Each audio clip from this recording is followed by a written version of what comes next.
Hello and good night. I come to you tonight because I wanted to share a story. I quit smoking 4 days ago.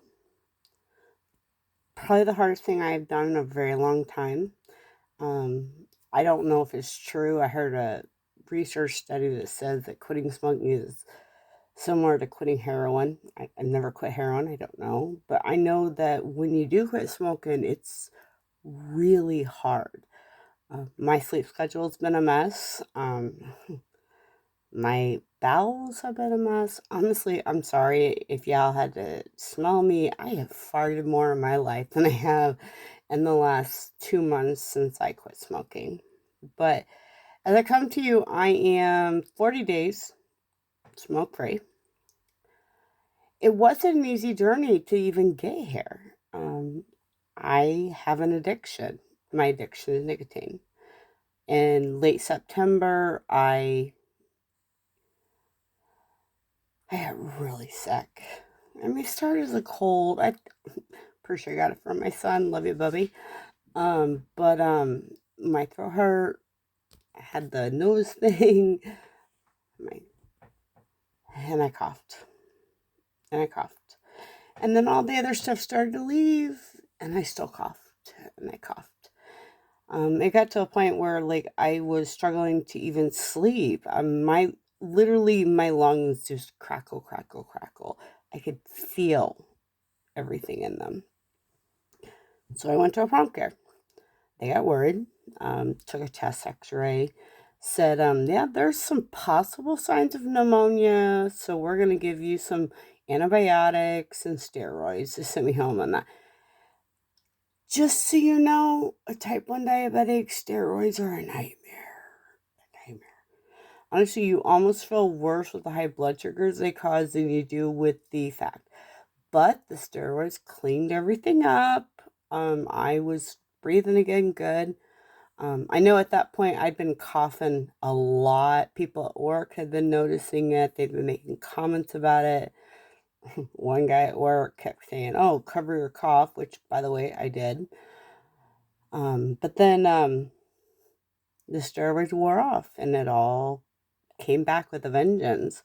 Crackle, crackle, crackle. So I went back to the doctor, and more antibiotics and more steroids, and everything got really good for a minute. And then it came back. Crackle, crackle, crackle. I got to the point where I felt like I was like a living cough. Like I couldn't quit coughing. And I was getting frustrated. I've dealt with, an occasional cough or dealt with a cough issue here or there, but it was literally becoming my life. That's all I did was cough all the time. And yes, people at work were definitely mentioning it. So around the same time, I met a guy that I thought was amazing, and still kind of do. But he also said, he didn't smoke. He's like, just you need to quit smoking, girl. So between the cough, knowing that it was causing a drain on work, knowing it was causing a drain on my life, and honestly, my son had asked me to quit. My mother had asked me to quit. I decided to quit. So I set a quit day. I set a quit day. I was determined. I was ready. I had had enough. I was ready. 6 days before my quit date, that job that, got sick of my cough, they decided to fire me. Um, for literally no reason. I'm sure the cough had something to play with it. Um, so here I am, gonna quit. Okay, still got my support system. Oh no, that great guy that had supported me and told me to quit, he decided to leave too. Thanks, Craig. By the way, you're an asshole. But you know what? I still did it. I had no support and I still did it. There were days where I cried a lot. Oh, I cried. And you know who supported me?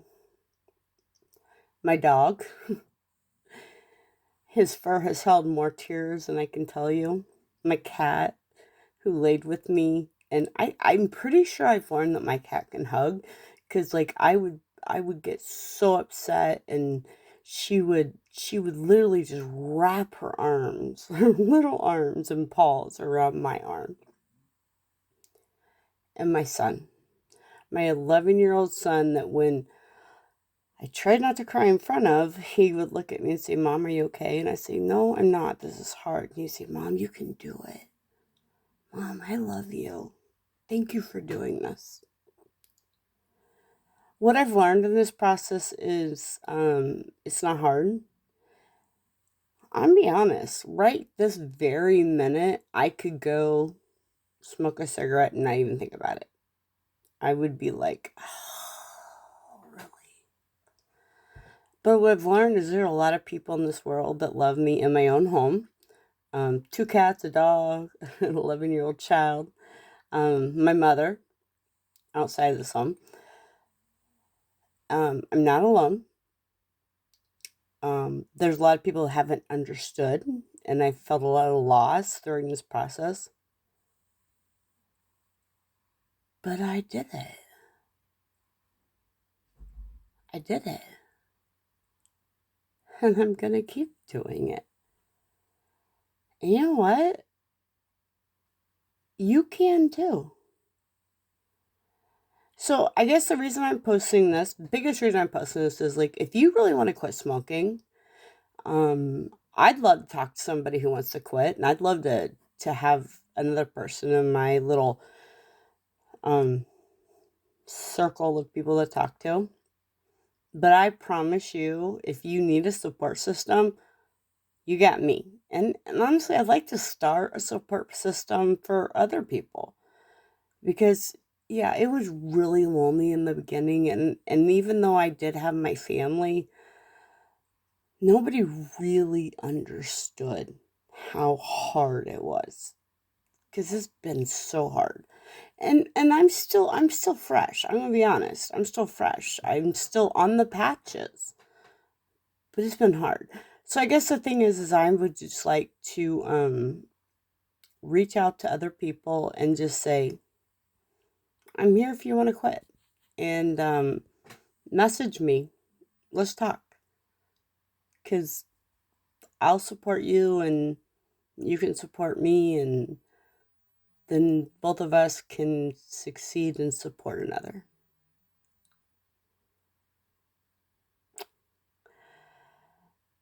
We love ourselves, and that's why we do it.